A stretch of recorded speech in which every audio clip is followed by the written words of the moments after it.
Right. Oh, you just introduced. Oh, there's Kris. Go for it. Hi, Kris. Good afternoon. I am Ellen Bowser, and I am here to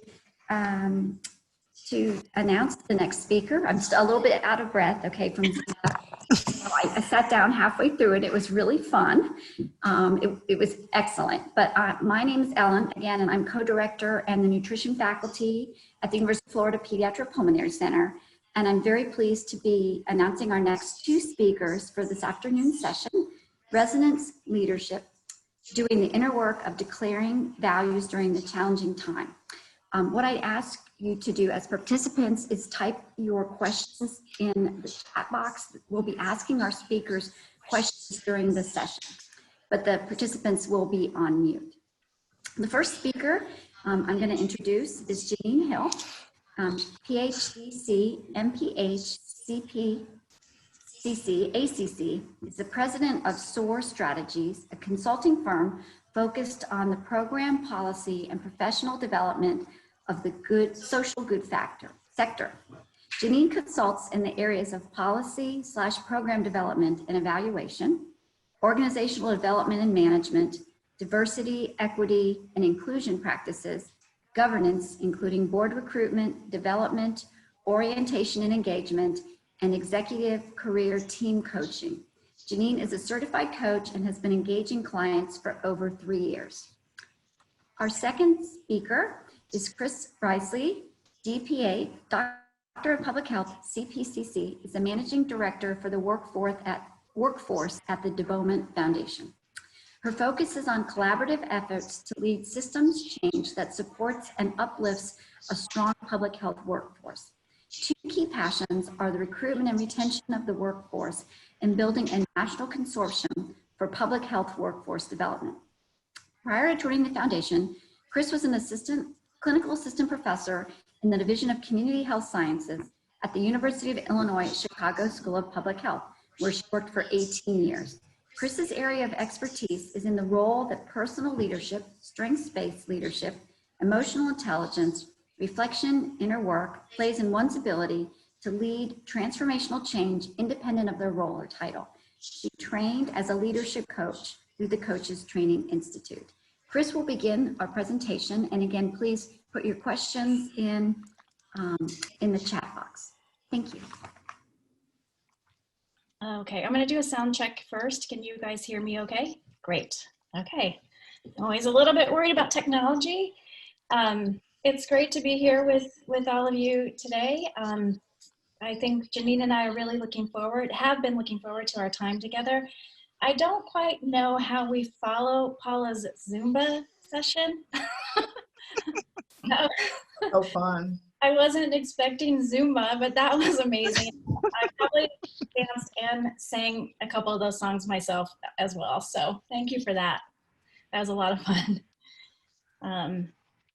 Okay, I also wanted to start by thanking Angela for inviting us to be here with all of you today. It's a real honor. I think, you know, Janine and I are both trained in maternal and child health, and we've been working with family leaders for probably 20 years, both of us. So yeah.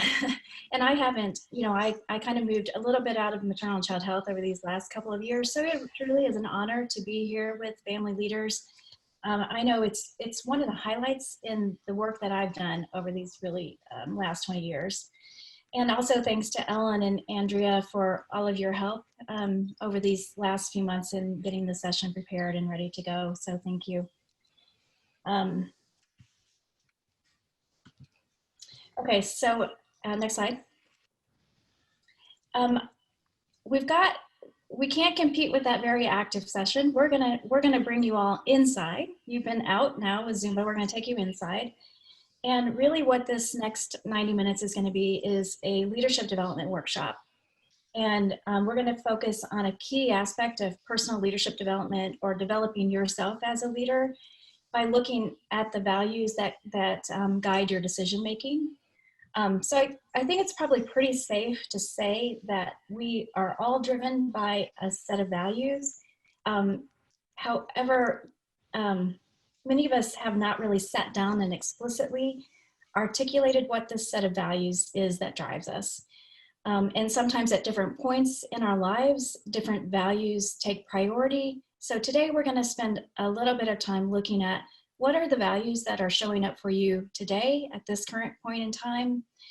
And I think it's important to periodically do this because these values serve as guideposts to kind of help us make decisions, especially in challenging times like we're in today.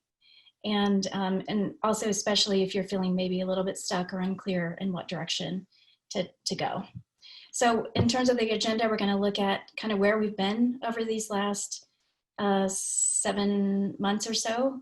We're going to look at where do we go from here, doing values clarifications, look at priorities, and then what actions do we want to take, what are some strategies we can use to renew ourselves, and then we'll close it out. So, okay, next slide. Because this is a little bit of a different type of workshop that takes you inside, one of the things that we like to do is to kind of set the stage is to start off by reading some poetry. So we've got a poem here called The World Rising, written by Alice Walker. And so you may want to kind of follow along with me as I read this, or you may want to go ahead and close your eyes and kind of take the words in as you hear them. I'll read it twice so that it's kind of sometimes hard to take it in on that first time around, so we'll do it twice. So here we go. The world rising can put an end to anything. The murder of children, whales, elephants, forests, oceans. Get up. Roll over on that part of you that will not welcome, recognize, encourage, or even see our rise. A compassionate role. We must be done with cruelty, especially to ourselves. To start again, beaming like the sun, fresh. But a role that shows we've reached the end of polite moves to repair and recreate the earth, and will press hard on any parts of us, even those we've loved, that insist on remaining oblivious and asleep. So read it one more time. The world rising can put an end to anything. The murder of children, whales, elephants, forest, oceans. Get up. Roll over on that part of you that will not welcome, recognize, encourage, or even see our rise. A compassionate role. We must be done with cruelty, especially to ourselves. To start again, beaming like the sun, fresh. But a role that shows we've reached the end of polite moves to repair and recreate the earth, and will press hard on any parts of us, even those we've loved, that insist on remaining oblivious and asleep.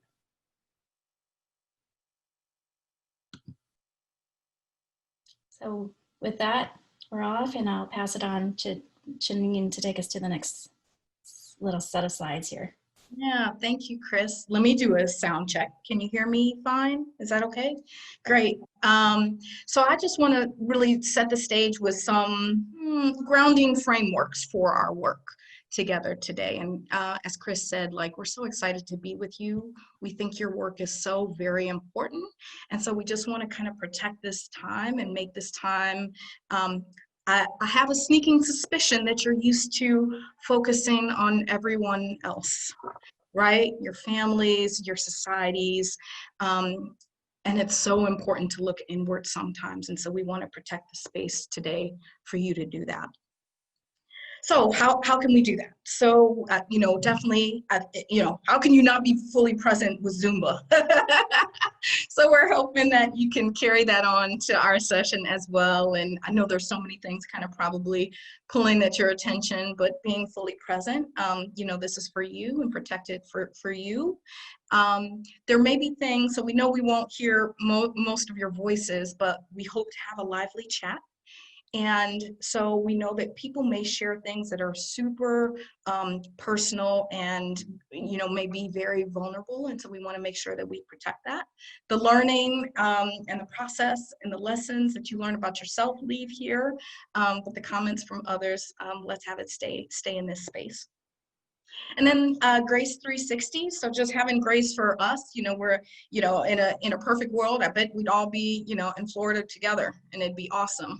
We'd be glad to go down there. We are both up in the Midwest right now. So just having grace for technology, us as, virtual facilitators, primarily for yourself and what you learn about yourself and yourselves as a result of this process. And then thinking about, how you show up in the world. A lot of this is like how you align your priorities with your values and what you ultimately, can say yes and no to as a result. And so making sure that you're clear on your impact and your intent in this space. And that your intent is only one part of the equation, and no matter where you are. So this is just a graphic to think about, like, we want you to be brave. So I know you already have heard safe space many times, that we agree to disagree, we assume positive intent, all of those things are important, right? I would say the last bullet point on that left-hand side about people having the right to feel comfortable, and obviously we all need some basic level of psychological safety. That's important, right? But we want to push ourselves. And there may be things that you write down on a scrap sheet of paper today, or you find out, oh God, these values and these priorities maybe aren't as aligned as I thought they were. And what does that mean for me shifting, right? And so that might feel quite uncomfortable.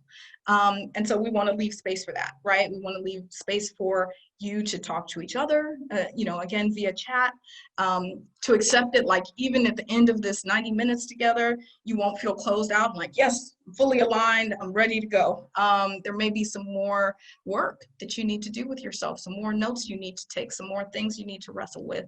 And so we'll ask you to accept non-closure and a bit of discomfort, but we want you to do that all where these meet, right? With the spirit of respect and vulnerability, and being courageous. And we would love to hear your voices, but we know that's not possible in a group of this size, but we'd love to see you in chat. And so the session and the participation is only what we all make it to be.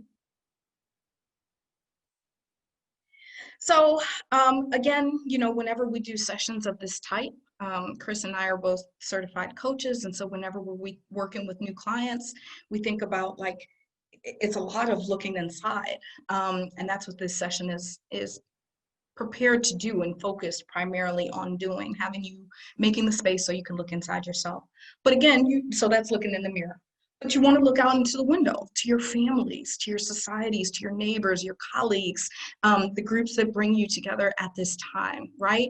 And so the hard part about values and priorities is that it has impact on both of those. It has impact on how you show up in the world, but it has impact on how you feel about yourself too. And so just realizing, like, this is a bit of mirror work and a bit of window work at the same time, and leaving yourself some grace in doing that. And knowing there's a little red car in the middle of that, you may be able to see it on this slide, that we're all on our own journeys. And wherever you are, that's fine. Wherever you are and feeling like your values and your priorities are aligned, fine, right? This is us leaving grace for ourselves and each other. So what I'd love to do is to stop talking for a couple minutes, love to see the chat, to figure out, to be able to be fully present. What does it mean for you to leave, what do you need to leave at the door, our virtual door in Zoom world? But what do you have to leave outside of this time that we have together to be able to be fully present? And so I'd love to hear what that looks like in the chat.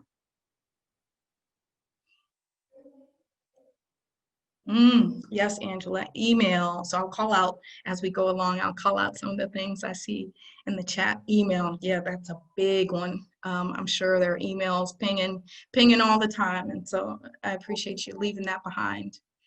Yep, Mr. COVID, my to-do list. These are great. HRSA reports and many other work obligations you have. Stress. I know you all have extensive to-do lists, and thank you. Social media, these are great. Homework, worry, text messages. Love this. Cleaning, yep, phone. Love it.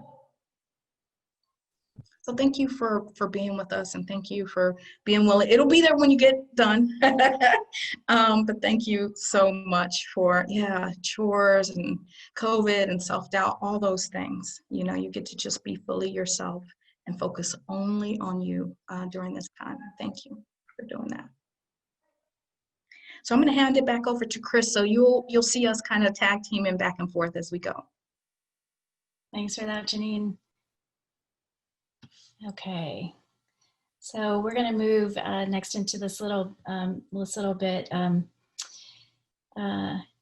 So I think I said earlier, this work that we're doing today is really a valuable leadership development process, particularly in times of transition or uncertainty, especially those that we're experiencing this year, because it seems like so much all at once, all the time. So we wanted to take just a few minutes here to remember kind of where we have been over these last few months. As if, you know, you all need it, but we're gonna like get us all on the same page here. And I also wanted to just encourage you all, you know, you guys are a network. So Janine said this too, but, you know, chatting with us, chatting with each other in the chat box is all great stuff. So, okay, hold on one second here.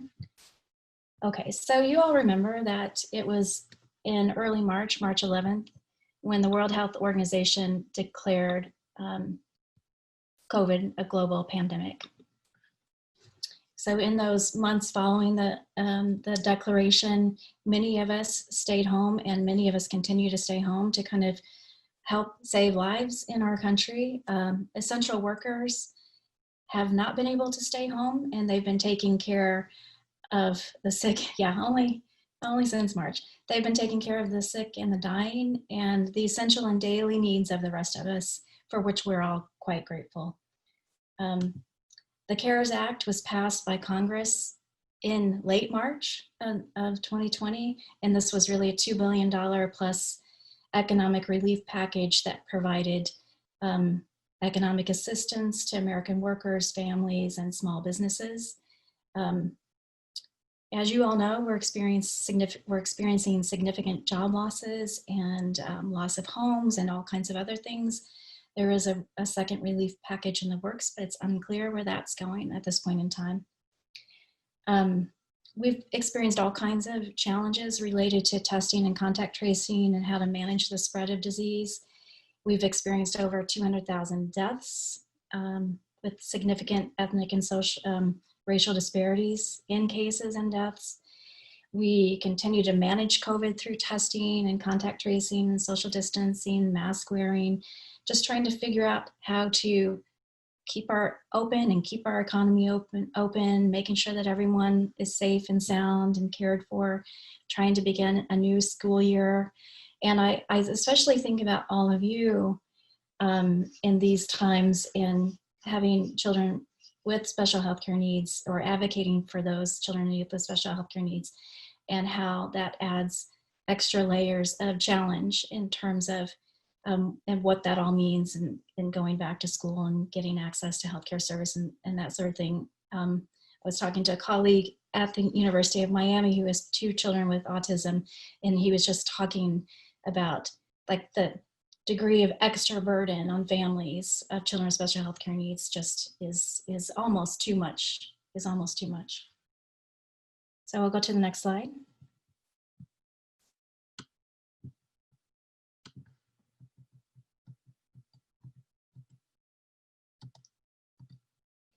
So, and kind of those of us who were privileged enough to be able to work at home began to adapt to a new normal.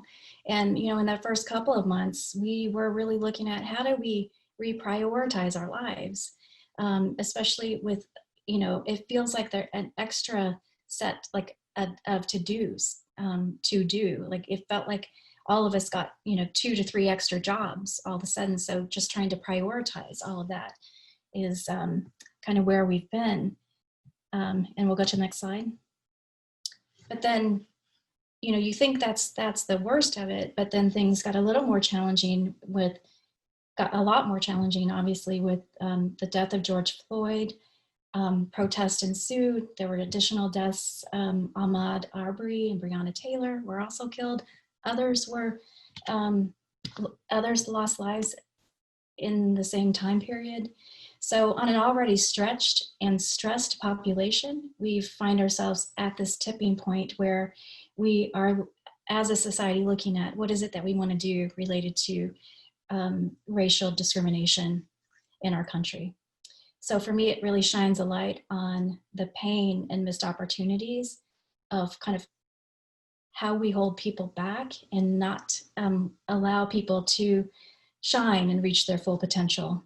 So when only some of us have the potential to thrive, all of us lose out.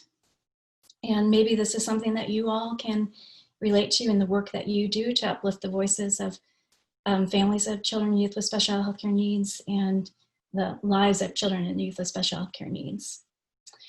So all of this, again, really highlights the importance of doing a session like this, because in uncertain times, it really begs the question, what matters now? And what matters to us as individuals, as colleagues, as organizations, as the network? You know, what matters to you as a network? What matters to us as a society? And so this is really a leadership question that we are all kind of grappling with at this point in time. And that's what we'll explore today. So next slide. What grappling with this sort of question requires us to tune into ourselves. So Richard Boyatzis and Annie McKee, they call this resonant leadership. And resonant leadership really means our ability to be and stay in tune with ourselves and with others. So who am I? What do I want? Who are the people around me? And what do they want? And resonant leadership builds on the work of emotional intelligence, which is focused on self-awareness and managing your own emotions.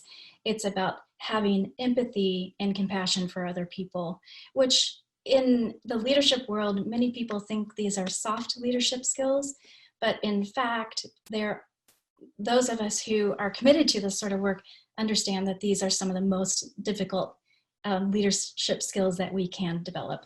But when we do, it leads to greater effectiveness and success as leaders. Next slide. So, but if we find ourselves out of tune with others, we are likely to experience something that's called the sacrifice syndrome. And we experience the sacrifice syndrome because of the constant deluge of threats and crises and demands and responsibilities that are put on us. So we may start out being effective leaders, but when we have all these threats and crises coming at us, we enter the sacrifice syndrome, which makes us become less effective than we would otherwise like to. And so you might know that you're experiencing the sacrifice syndrome if you have diminished cognitive functioning, if you are sick more than you normally are, if you lose sight of the big picture, if you kind of lose sight of your own self, and if you have trouble managing your emotions or being empathetic and compassionate towards others. So those might be some signs that you're in the sacrifice syndrome. But there is a way out, which will do today. So I just wanted to kind of put us all on the same page there. So I think we'll stop there to see if there are any questions or comments as we move forward. And we're looking at the chat, we're monitoring the chat. So please chime in if you need to. Yeah.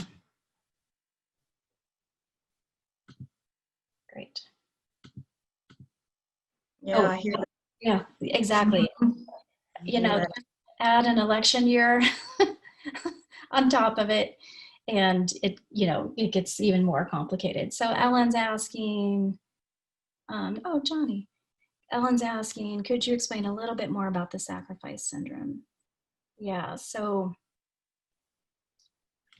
imagine that you're feeling effective as a leader, but if like in this year, I'm sure we can all experience, we have all these threats and these crises and these demands and these responsibilities that come to us. It makes us lose focus, lose a sense of clarity about where we're going. And that makes us become a little more ineffective, less focused, and we're not able to lead like we would like to lead. So we're going to get into some we're going to do the values work, which helps get you out of that sacrifice syndrome. You start to, what happens is you start to burn out, and then you can't function like you normally would. So that's what the sacrifice syndrome is.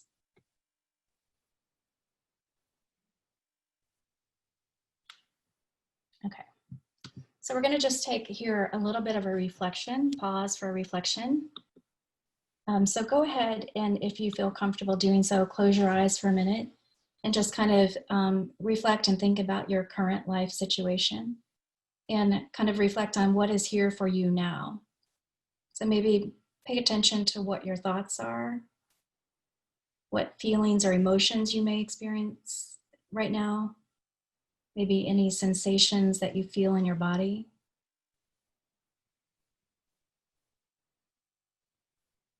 And just be a compassionate witness to your own current experience.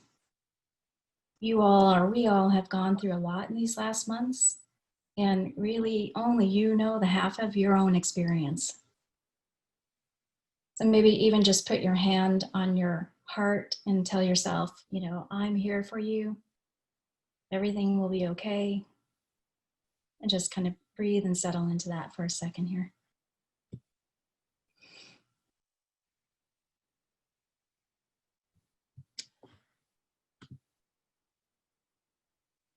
Okay, we're going to continue on here. So where do we go from here? Next slide.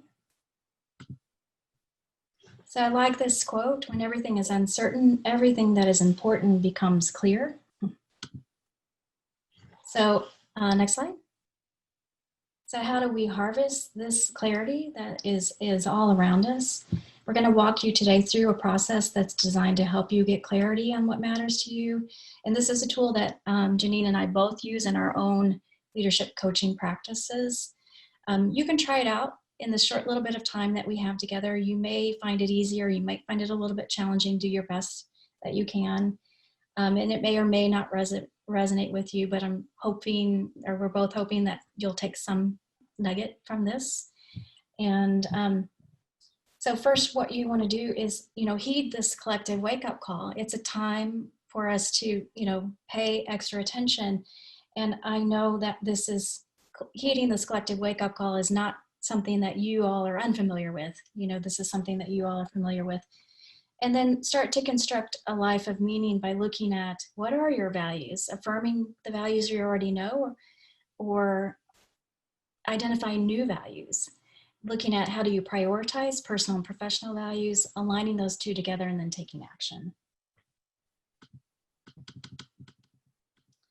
So to kind of walk us through the first steps of that, I'm going to pass it back over to Janine, who is going to get us started there.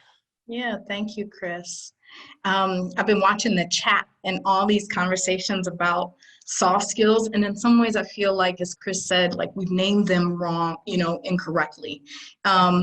These are really the most, I would say, you know, we need something better, some better language like foundational skills or something, because, you know, I think things like we're talking about, like how we listen and how we think about values and how we think about prioritizing those values is the very foundation of any of the other things that we do as leaders, as colleagues, as societal members. So let's get to an exercise. And so if you don't have it readily available, let's get, you know, if you have a pen and a scrap sheet of paper, that might be helpful for the next part of our time together.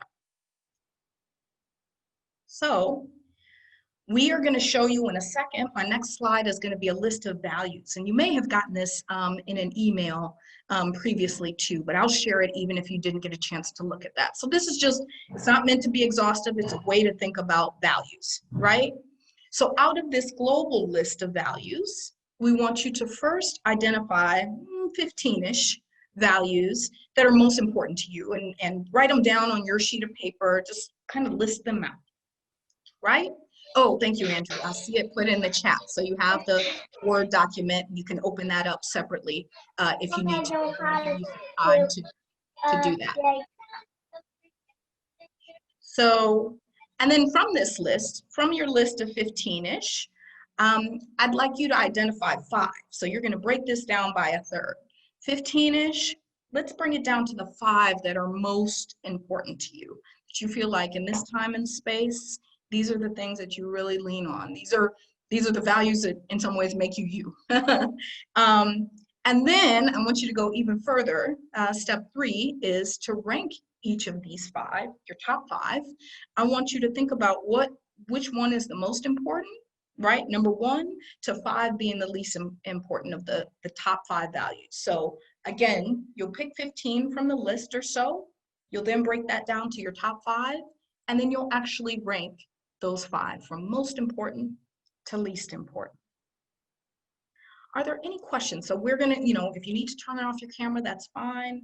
I'm gonna show you the value list in a second. Again, there may be other things that are important to you that maybe are not on our list. You have the Word document. I'm gonna show it in a second. I'll give you 5-ish minutes again, and we're compressing this for a reason. So we want you to, not think too much about this, to really hone in on, what is top of mind for you right now. What values are really popping off the page for you right now, and go from there. Are there any questions before I kind of leave you, 5 to 7 minutes to do that? And then we'll talk about it. Hopefully, some of you will be willing to share what you came up with in the chat. Great. So let me share the list of values. And again, if you want to turn off your cameras, that's fine. So you can write and really concentrate on that. Again, when you come out of this period, you'll have ranked 1 through 5, your top values. So here they are, if this helps prompt thoughts. So I'll leave you to it for about 5-ish minutes.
Can I give you the minute warning, and then hopefully we'll come back together, and I'd love to hear kind of how this was for you. Yeah, Emily, I give you that. Mine too. And this shows how values shift over time. Thank you for sharing that.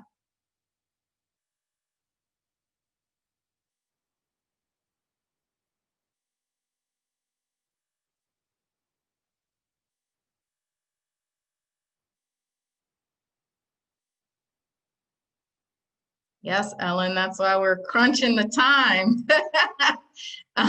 We don't want you to go too far down, but you know, your top ones will probably bubble up to quickly. And so we want to go with your first instincts here.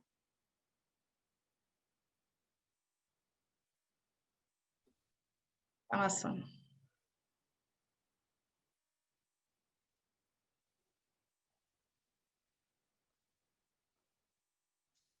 So I'd love to hear in the chat about, you know, just a couple of comments about how this was.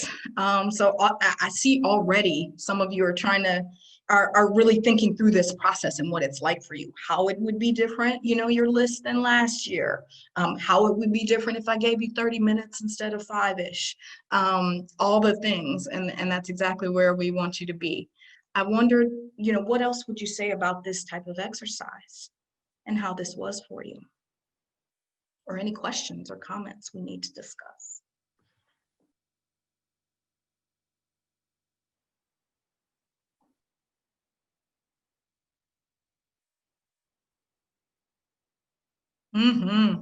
Thanks, Anne. Yeah, slow, but getting on a roll. Yep.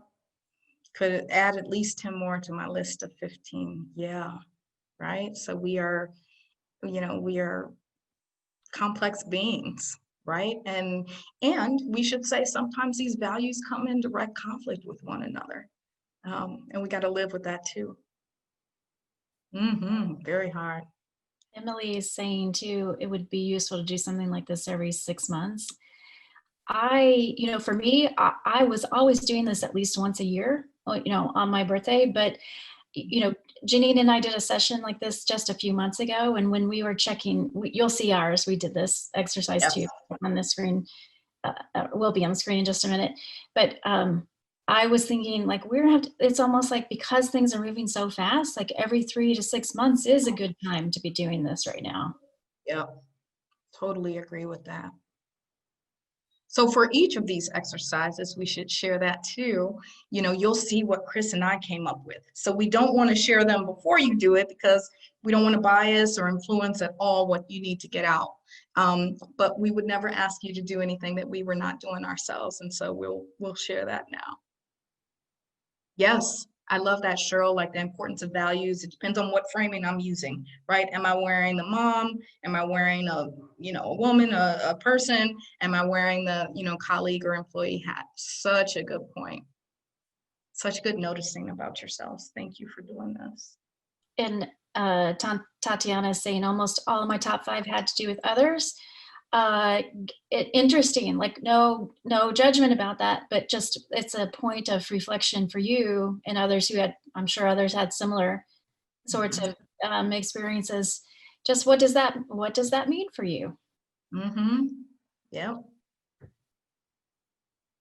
Great. Yeah, these are great. The Myers-Briggs, yep, how the type presents in the values, yeah. So we're not sharing these unless you want to, of course. This is really an exercise for you, but you're glad, we'd be glad to see them in the chat, but definitely this was meant to, be something you play around with yourself. And we'll share ours now.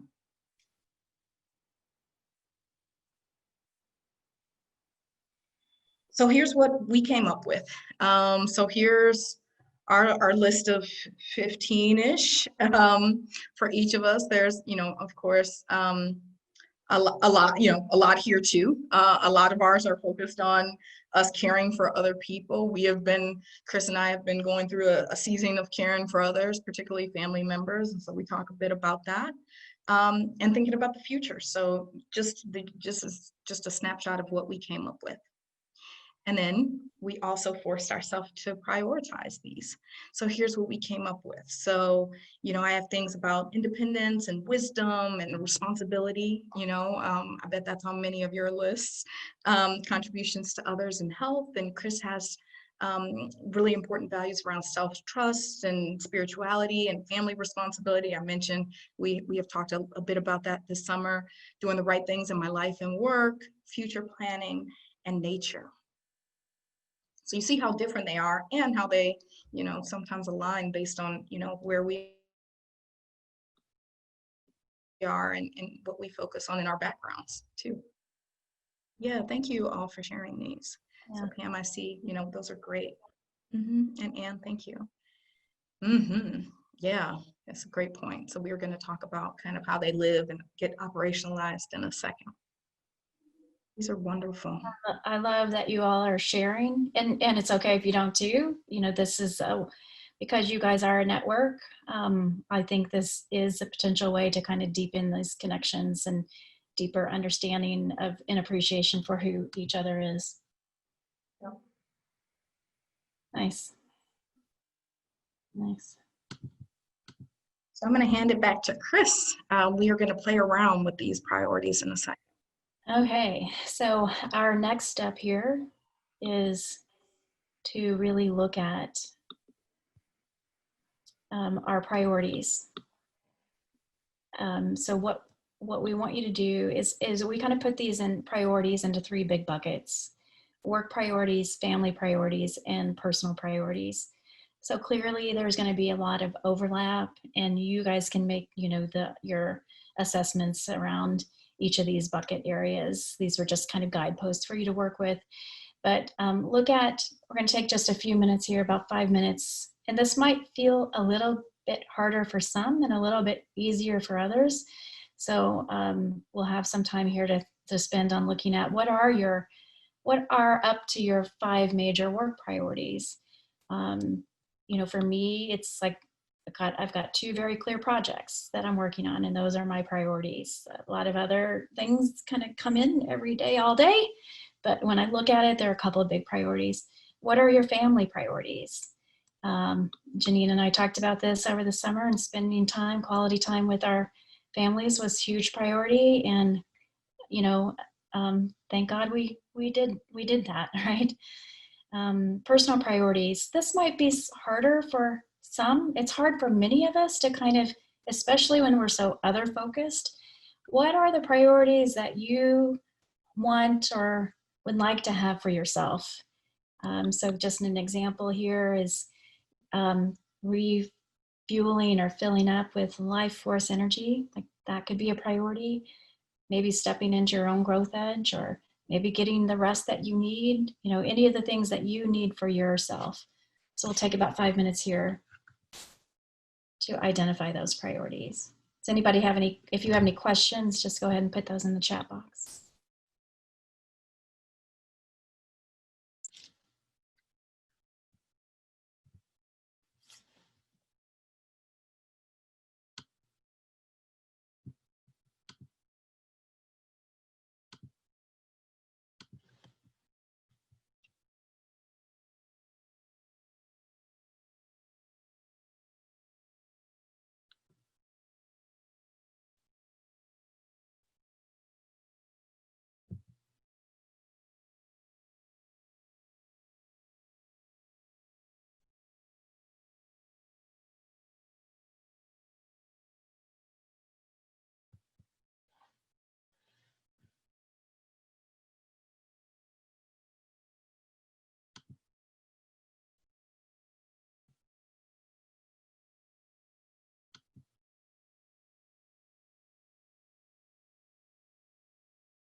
So this is the one-ish minute warning for you. And it's okay, you know, whatever you have down is again, you may have work to do after this segment, and that's fine.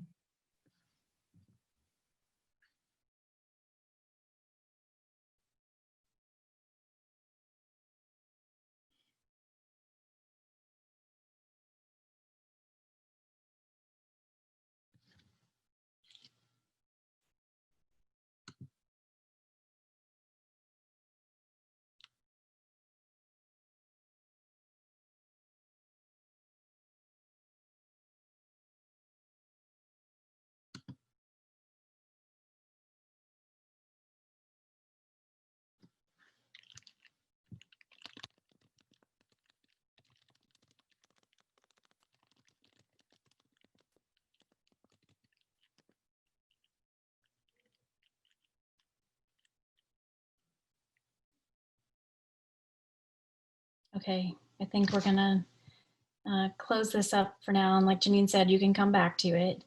And Anne's asking, is that she's saying that there's personal and family priority overlap? That's fine. You'll probably find some overlap. My encouragement to you is to find at least one priority related to yourself, because we all are so focused often on others. So maybe trying to find at least one priority that's focused on yourself. Okay, so we have here, let's see, next, go ahead and go to the next slide, Janine. Thank you. So we've got one more little piece that we want to do here, but we wanted you also to see, just to get a sense of kind of where we, Janine and I are in our priorities. And we're going to ask you guys next to rank your priorities, top 5 across the 3 priority bucket areas. What are your top 5 priorities? But you can kind of see here Janine's work priorities, personal priorities, and family priorities, and I see here that priorities also are changing if Janine were to reassess this today versus 2 months ago. Absolutely. And then you'll see here my priorities, work related. I've got a couple of big priorities in my work bucket. I've got a very big priority in my family bucket. And just here you kind of see the things that matter to me personally is just kind of filling myself up, because I can't be good to anyone if I am not taking care of my own foundational pieces there. I'm not great at that, I will not lie, but it's on there as a priority. So now what we want you to do is take the next couple of minutes, no right or wrong here, just to try to rank them in priority order, from 1 being the most important priority to 2, the next most important priority, all the way to 5. Do your best here, because we're going to use this in the next little segment. I'll give you just a couple of minutes to think about it.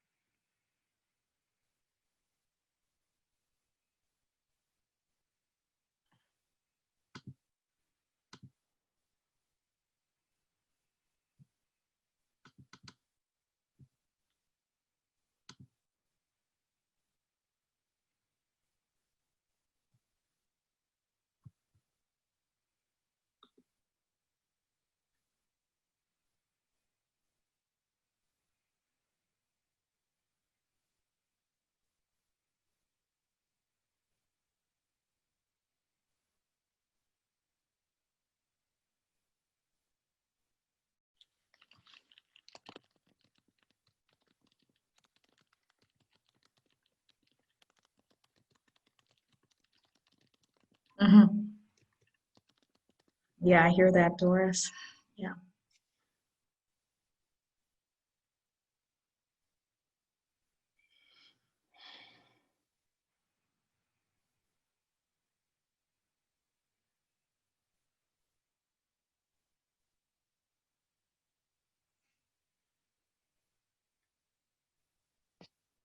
So I think we'll go ahead and just take maybe 30 seconds here and finish this piece up. And as you do that, you know, Doris made the comment about how her, family priorities all on her number one. And so that, I would just say in this process, there is no judgment about it. It's just clarity about what matters to you right now and why it matters. And that's all great. It's just increasing the awareness and clarity about what matters so then you can focus there intentionally. Okay, so we have one last piece here. We are going to now try to look at aligning our values with our priorities and see where that shakes out. So take out maybe a sheet of paper, turn a sheet of paper over, draw a line down the center. And on the left-hand side, you'll see it here on this table. On the left-hand side, label it values. On the right-hand side, label it priorities. And if you go back to your top 5 values, just list your values in value order 1 through 5 on the left-hand side.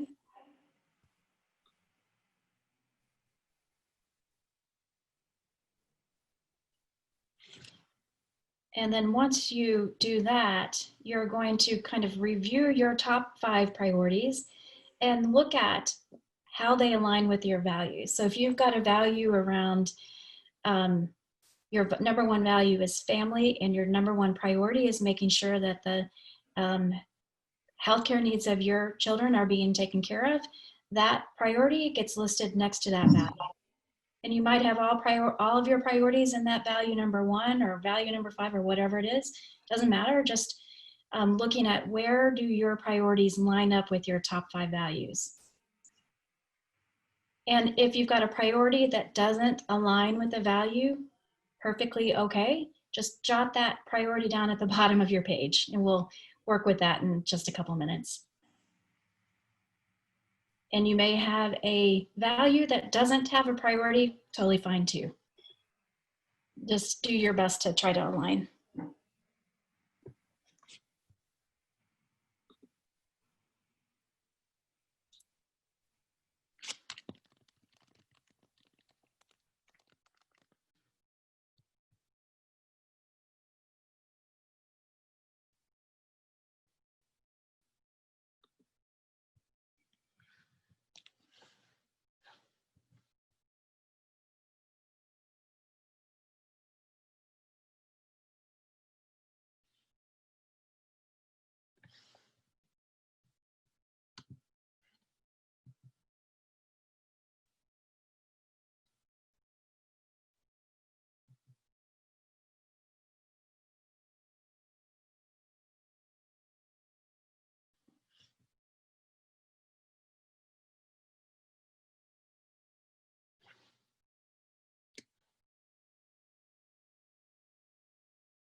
When you've got this part done, go ahead and just type into the chat box that I'm done, got it done.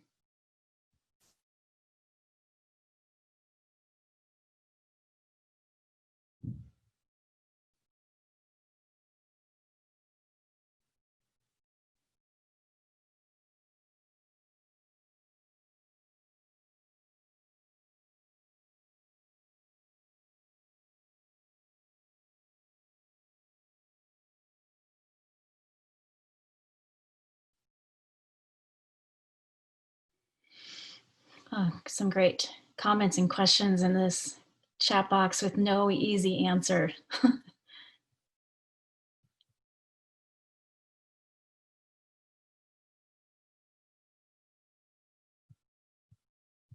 All right, so we're going to go ahead and finish this up here. So just a couple of comments here. So Katie's saying I have zero priority, I think, for her number one value. So you're saying that maybe it isn't your number one value, or maybe there is something you want to think about in terms of putting a priority in that value. So there's, like, again, no right or wrong answer here, just something gives you a place to look and to reflect on. Yeah, like Janine saying, that it helps you understand where the gaps are. Sherry's asking a great question. Priorities that we weren't expecting and are now dominating all areas. I'm sure everyone on this Zoom can relate to that.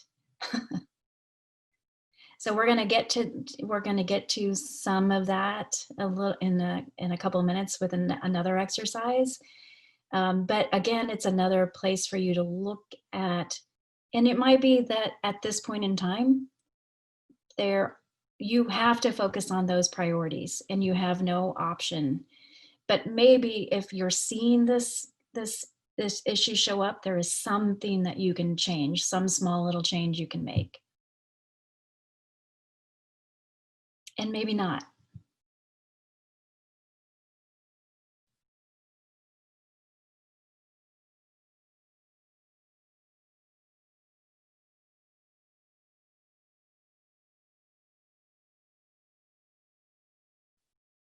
Great.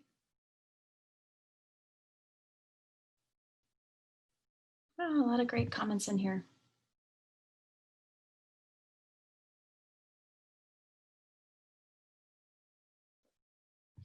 And Katie's saying, I feel like I need more hours in the day to get all of my priorities taken care of. Yeah, yeah. If you can relate to what Katie's saying, just type yes into the chat box.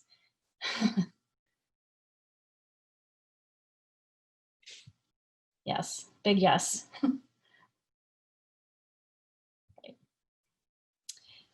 Okay, so yeah, great. So again, no right or wrong way, it just gives you data, more information for you to look at. Are there places where I want to make some adjustments? Or just to give you a sense of what is going on in your own reality. So Janine, can you go ahead and move us to the next slide?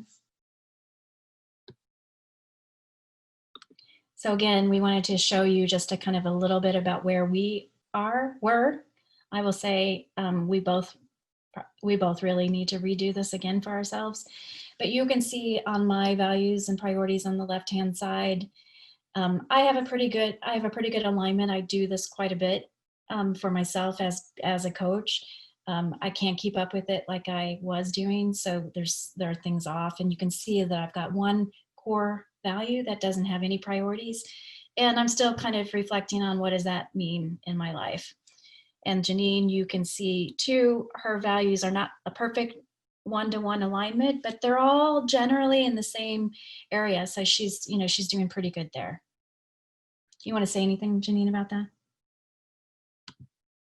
No, I mean, you're right. I was just thinking, like, I got to do this again. It's probably been a couple months since Kris and I did these, and and I wonder if I'd have more or less alignment now that the fall semester has started and things are picking up. But this is just important as a checkpoint, just for you. Yeah.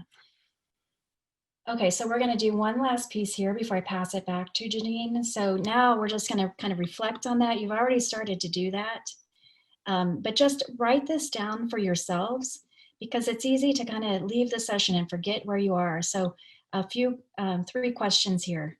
To what extent do your values and priorities align with one another? Just kind of make note of that for yourselves. And then secondly, are any of your top priorities not aligned with a value? If so, which ones? And then no right or wrong, but what does that mean to you? And do you want to or need to take any actions? And then thirdly, do you have a top 5 value that doesn't have a priority connected to it? And if so, what does that mean to you? And then is there any action you want to take? Maybe there's not at this point. And then anything else that comes up for you. And we'll take just maybe 2 or 3 minutes to look at this piece.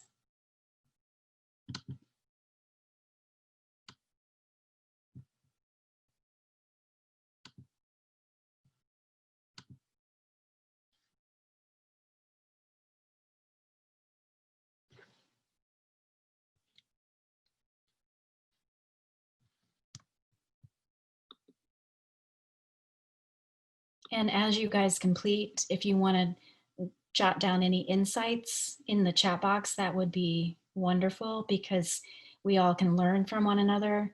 Something that you learned might help one of the rest of us get an insight that we can't get on our own. So if you want to do that, that would be great.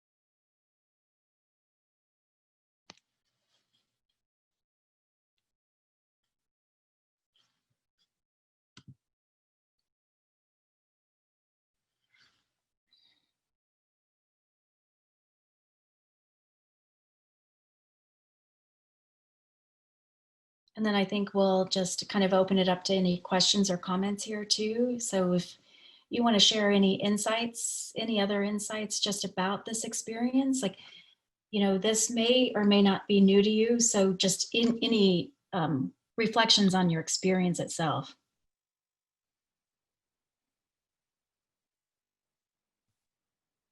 Yeah.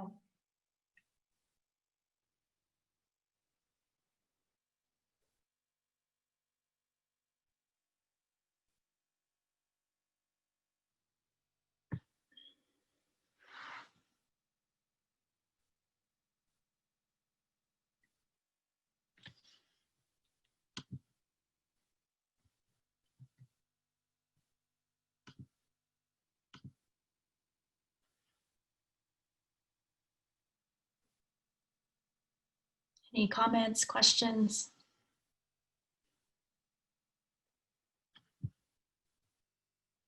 Insights? Thanks, Austin. Yeah. So you can check in with yourself.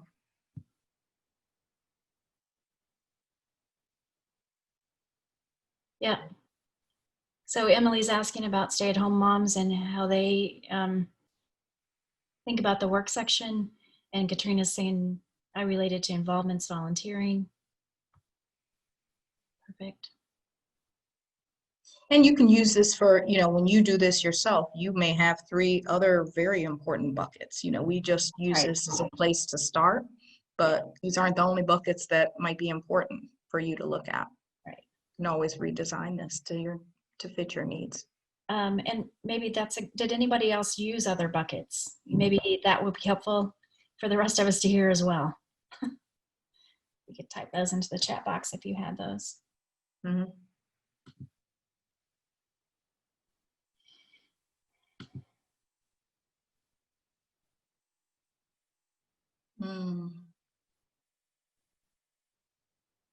Anita, it's like you're inside my head. I think that a whole lot. It's interesting that my top value is independence, but my top priorities are people related. Yeah, I feel that. I feel that. Mm-hmm. Okay, I think feel free to keep putting responses, comments into the chat box as they come up for you. And in the meantime, we're going to add one little piece, and I'm going to pass it over to Janine to get us do that one. Yeah. So you yeah, that's called interdependence. Thanks, Nancy. Yep, for real. So we want to push it one more level, right? So you might remember in Kris's last slide before our questions and comments, there was a book open and it said it's okay to say no, right?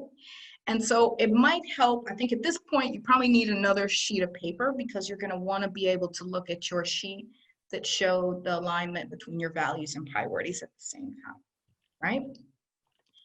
So based on that sheet, based on what you already have down in terms of your values and priorities, let's think about what that means. What does that mean for how you show up and how you conduct your day and how you live in this space and in this world, right? And again, none of this is about judgment or I'm doing the wrong things, the right things. It's not about that. It's just about, again, holding up that mirror to your own, making sure that your priorities and your values are aligned. And if they're not, what does that mean? And given our alignment on our values and priorities, what does that mean we need to be doing now? What changes, in some cases, do we need to make about the doing? So what we'd like you to do is think about these things. Based on your alignment sheet with your values and your priorities, think about 3 things. 1, what activities should you continue? Are you on the right track with? Based on what you have here, yep, let's keep going with this one. What things do you need to say yes to? So what are new pieces, given your values and priorities, actions? What new actions do you need to incorporate? And then I know we left the hardest part to the third. The third bullet point is like, oh, wow, okay. If these are really my values and priorities now, given the time we're in, space we're living in, maybe things have shifted. We've talked about that too. What do I have to say no to, right? What do I have to put on the back burner? What can't I do right now, given, you know, these other maybe more urgent, more pressing priorities?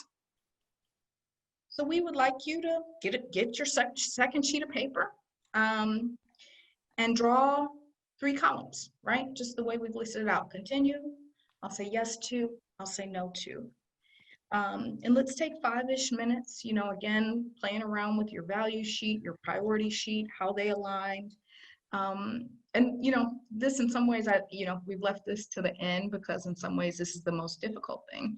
And this is also the thing, in some ways, we want you to walk out of this session with like, oh, this is what I want to change, right? Given me sitting inside and being still for a second and thinking about my values and priorities, maybe in some ways I haven't done in a while. Given that, how do I move differently?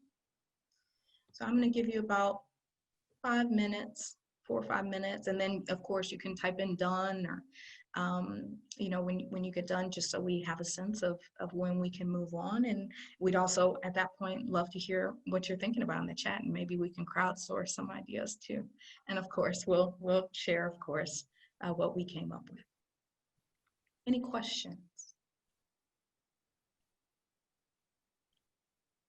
Cool. So I'll watch the clock, give you, you know, 3 to 5 minutes to do that. And definitely, again, as Kris mentioned earlier, you can type done in when you feel settled about this, at least for the time being.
So if you wouldn't, if you feel done with this for now, again, I know this will be a work in progress. Remember the non-closure piece we talked about earlier, but if you wouldn't mind maybe putting in some of the things you came up with, continue, say yes to, I'll say no to. Again, I think we can all learn from each other. I know I could use some ideas about this too. We always get that question, what do we do? And Janine and I don't have the answers. We have our answers, and we learn from you as much as Absolutely. as anything, or as much from each other, really. All of us together. It takes us all. Mm-hmm.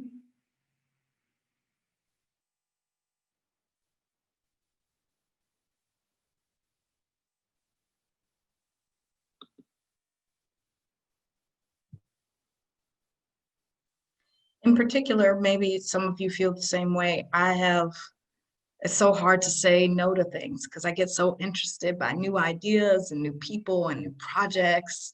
But I have to realize, there's only so many hours in the day.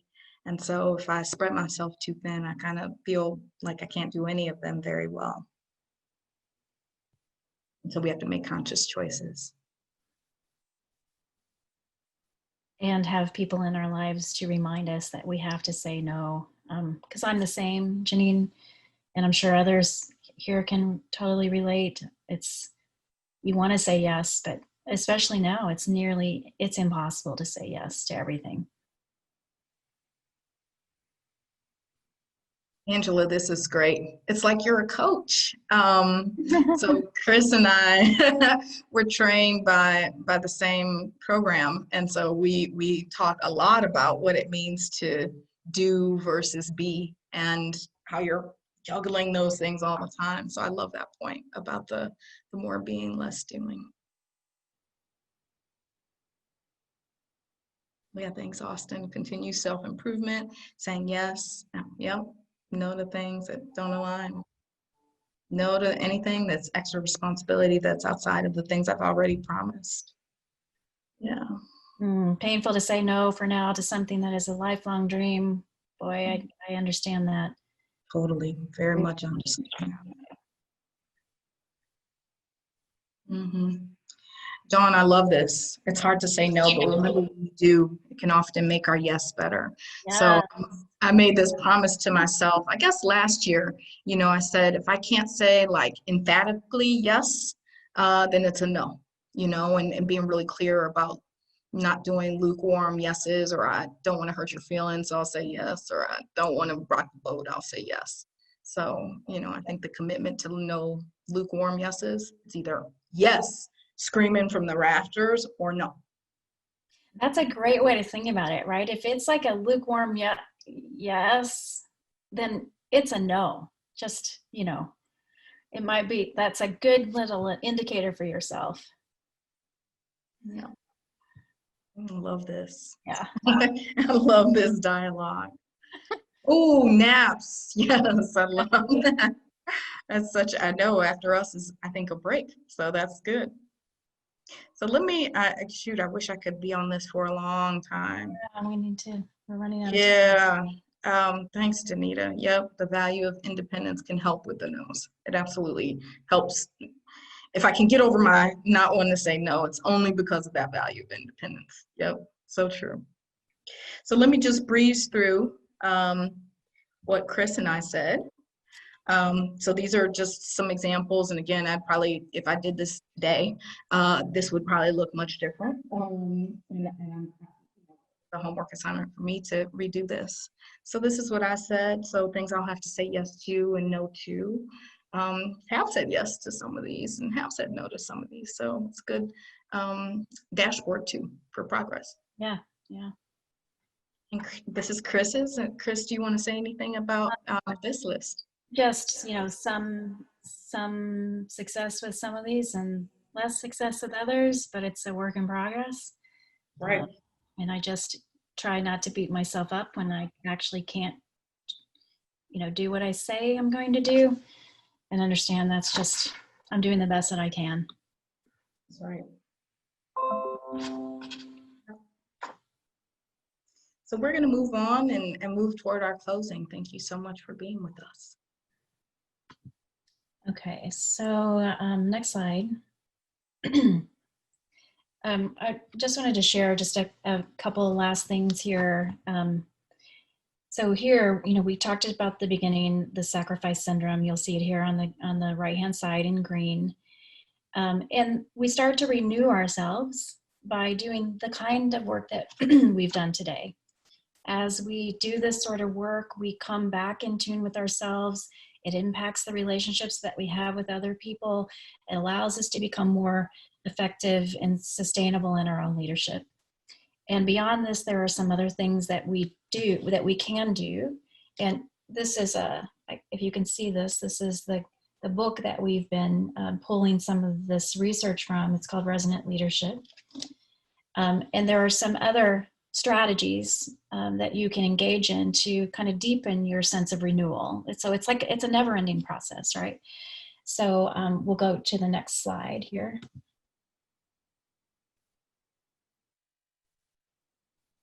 So the three key strategies. Actually, there's another strategy related to joy.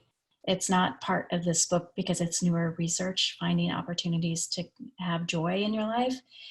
But mindfulness, hope, and compassion are three strategies that research has proven. If you engage in these strategies, they help you to become more renewed in yourself and with others.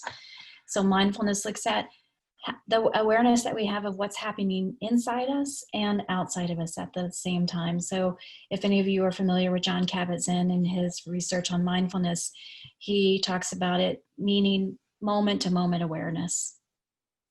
The second strategy is hope. So having some sense of control over your own destiny. And then the third strategy is compassion. And I know there are lots of thoughts and comments about that in this group. I just know it. It's a very compassionate group, but for some, empathy and compassion are challenging. But compassion refers to empathy in action, as I understand it. And I thought this was a really nice quote. Being open to others enables us to face tough times with creativity and resilience. So next slide. And just to give you some potential practices around any of these strategies, in case you're interested.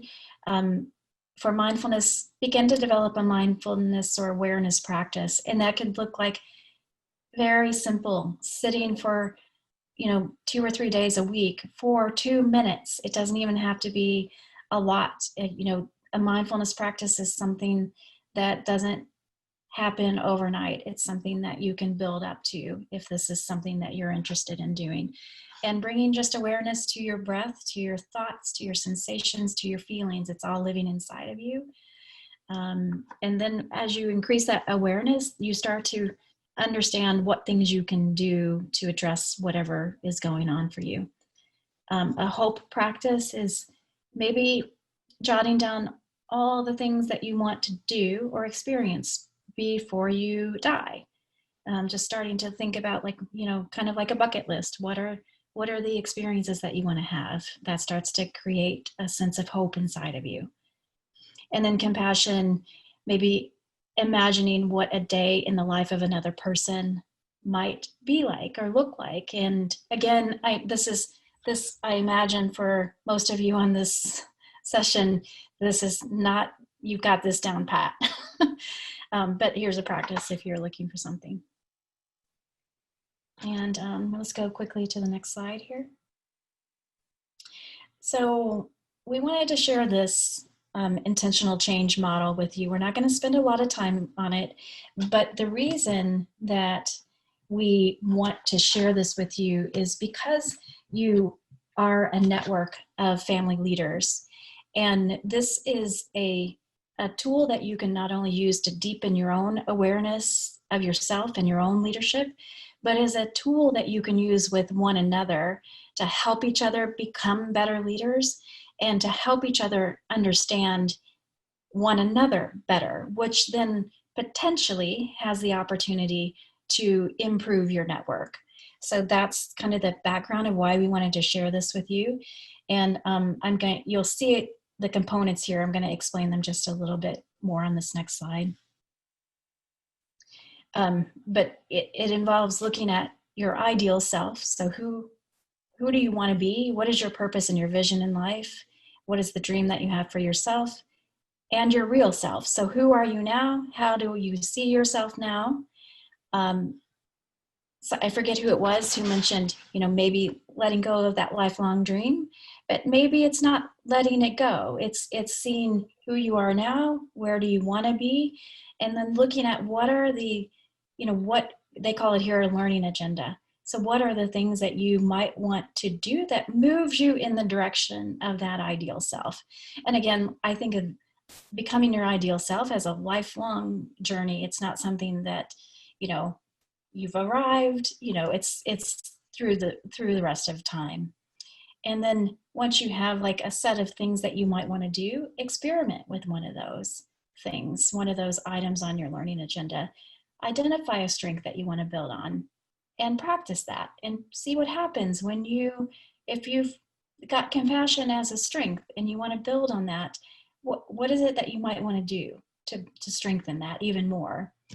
And then I think the really critical part about this model is the importance of developing close, personal, trusting relationships. And with a network like what you all have, you can focus on each of these parts of the model, discovery really, and and you can help each other deepen your awareness of yourself, one another, and it will eventually ultimately help you be better leaders and help your network be better connected and better networked. So this is something that might resonate with you all as a network or not, but we wanted to put it out there in case this is something that makes sense to you.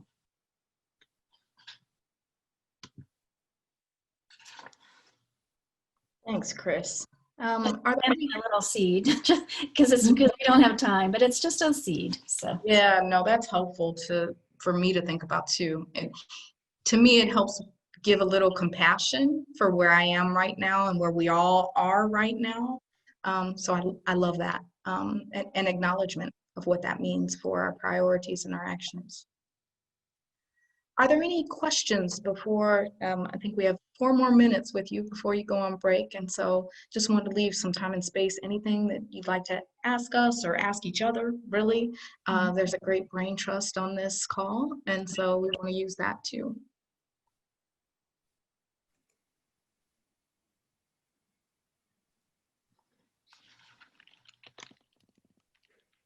Cool. So we know, we may have stirred up some things. I know for me, I'm like, oh God, I got to go back and do some things. I got to do some adjustments. So I definitely feel like I have some homework too. So you may feel like, well, I'm not finished with my list of priorities, or I'm not finished with my continue, yes, no list, or I'm not finished. I don't feel totally settled with my alignment, and I think I have some work to do there. That's okay. That's what we expect. It's fine. Well, and Janine and Kris, I just wanted to thank you so much for this incredible session. You did such a great job explaining resonant leadership. You helped us define our values and our priorities. We defined them, then we could align them, and then we could go to decide which we were going to continue with and say yes and no. And then you helped us look at renewal strategies and practices. So this was just the perfect time for a session like this. Again, I just feel like I've learned so much personally. I need to continue to look at my values and priorities and keep them in line. Before we close, we wanted to have some time for questions, but then we will have a 10-minute break and we will come back at 2:40. But again, I wanted to thank our speakers and finish up with questions. Yeah, thank you so much for having us. We'd love to, these are just some thoughts of ways you might move forward. And, we are glad to put in the chat our information. I know Kris has already. We'll put our email so that you can connect with us. We'd love to hear how you're doing. And it sounds like you all will give the slides to all the participants so they will have all of that to continue this work on their own too.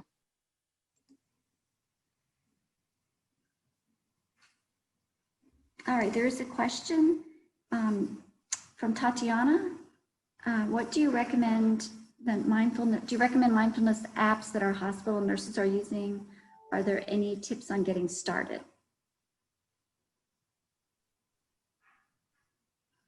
I will, for me, I don't use any apps. I know there are apps out there that a lot of people find useful. And I actually don't use them, so I don't know what they are. But, you know, I would say try them out, see how they work for you. For my own personal practice, I started sitting just sitting upright, you know, with a good posture, good back support, you know, if you're seated comfortably, that's going to help you sit better in a mindfulness practice. If you want more information about that, I'm happy to talk about that offline, email me. But sitting, just start with like 2 or 3 minutes at a time. And then, you know, once that gets comfortable, then you could build that up. But, and it doesn't matter what the experience is, good, bad, indifferent. Like, the important thing is no judgment. It's the sitting that matters. Yeah, I see the chat Calm. I have that on my phone too. So I use Calm sometimes, particularly at night. I will say, for me, it's important to be active while I'm thinking or so for me, I walk for hours every day in the morning. So my usual walk is from my home to the beach and back. And there's something for me about seeing the water that was here before I was here and will be here after I leave. It's just really grounding for me. So the walking is super important. It helps me think and it helps me process. Okay, well, if there are any other questions, I think we're just at 2:30. So again, thank you so much, Kris and Janine and everyone for your participation. This has just been an excellent session. I think we'll really take a lot from this session, and we'll have a 10-minute break and come back. We will then go to our session, which will be Family and Youth Engagement, Future Directions.